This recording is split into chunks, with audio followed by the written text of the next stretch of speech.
இன்றைக்கி நம்ம வெள்ளை பூசணிக்காய் வச்சு ஒரு மோர் குழம்பு ஈஸியாக எப்படி ரெடி பண்ணலான்னு பார்க்கலாமா? ஃபஸ்ட்டு நம்ம சேனலில் பார்க்குறவங்க சப்ஸ்கிரைப் பண்ணிட்டு பாருங்கள். இப்போ நான் வெள்ளை பூசணிக்காயை நான் எடுத்துருக்கிறேன் பாருங்கள். அது வேகிற அளவுக்கு தேவையான அளவு தண்ணி விட்டு நம்ம இதை வேக வைக்கலாம். மூடி போட்டு வேக வைங்க. பாருங்கள், அது இப்படி கொதிச்சுட்டு இருக்கும்போது நம்ம அந்த வெள்ளை பூசணிக்காய் வேகிற அளவுக்கு நம்ம இதில் உப்பு நம்ம இதில் ஆட் பண்ணலாம். உப்பு ஆட் பண்ணிட்டு நல்லா கலந்து விட்டுட்டு மூடி வைங்க. அது வெந்துட்டு இருக்கிற அந்த நேரத்தில் நம்ம மிக்சி ஜாரில் 2 கைப்பிடி அளவு தேங்காய் எடுத்துருக்கிறேன். இது கூடவே ஒரு சின்ன துண்டு இஞ்சி பொடியாக கட் பண்ணி ஆட் பண்ணியிருக்கிறேன். அப்புறமா ஒரு 4 பச்சை மிளகாய், நீங்கள் காரத்துக்கு ஏற்ப மிளகாய் சேர்த்துடுங்க. இப்போ நான் 1/2 டீஸ்பூன் ஜீரகம் ஆட் பண்ணியிருக்கிறேன். கொஞ்சமாக கருவேப்பிலை. இப்போ அரைக்கிறது தேவையான அளவு தண்ணி விட்டு நம்ம இதை அரைச்சி எடுத்துடலாம். பாருங்கள், இப்போ நம்ம அரைச்சி எடுத்துகிட்டு வந்துட்டோம்.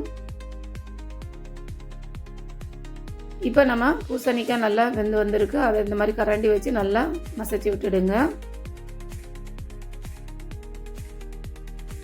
இப்போ நம்ம அரைச்ச அந்த தேங்காய் பேஸ்ட்டை நம்ம இதில் ஆட் பண்ணலாம். அதுக்கப்புறமா அந்த மிக்சி ஜாரில் கொஞ்சம் தண்ணி விட்டு அந்த தண்ணி இதில் ஆட் பண்ணுறேன்.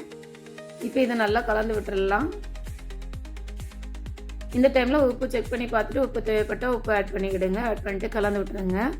இப்போ ஒரு 2-3 மினிட்ஸ் கொதிக்க விடுங்க.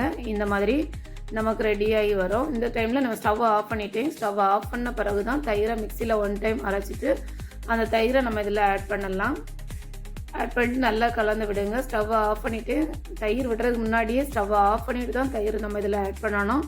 அதுக்கப்புறம் 1 மினிட் இப்படி கலந்து விட்டுட்டு ஃபைனலாக கொத்தமல்லி இலையை நல்லா தூவி விட்டுட்டு கலந்துட்டு இறக்கிடுங்க. அதுக்கப்புறமா இதுக்கு ஒரு தாளிப்பு நம்ம ரெடி பண்ணலாம். ஒரு சின்ன கடாயில் நான் இப்போ ஒரு 1.5 டீஸ்பூன் ஆயில் விட்டுருக்கிறேன். ஆயில் ஹீட்டான உடனே கடுகு இதில் சேர்க்கலாம். 1/2 டீஸ்பூன் கடுகு நல்லா பொரிஞ்சு வரட்டும். கடுகு நல்லா பொரிஞ்ச பிறகு 2 காஞ்ச மிளகாய் அதை இந்த மாதிரி கட் பண்ணி போட்டுருக்கிறேன். அப்புறமா ஒரு 3 சின்ன வெங்காயம் அதை பொடியாக கட் பண்ணி இதில் ஆட் பண்ணுறேன்.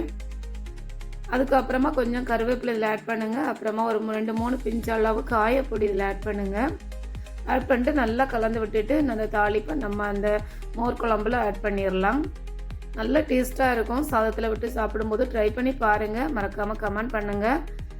நம்ம சேனலை சப்ஸ்கிரைப் பண்ணுங்கள், லைக் பண்ணுங்கள், ஷேர் பண்ணுங்கள். தேங்க்யூ.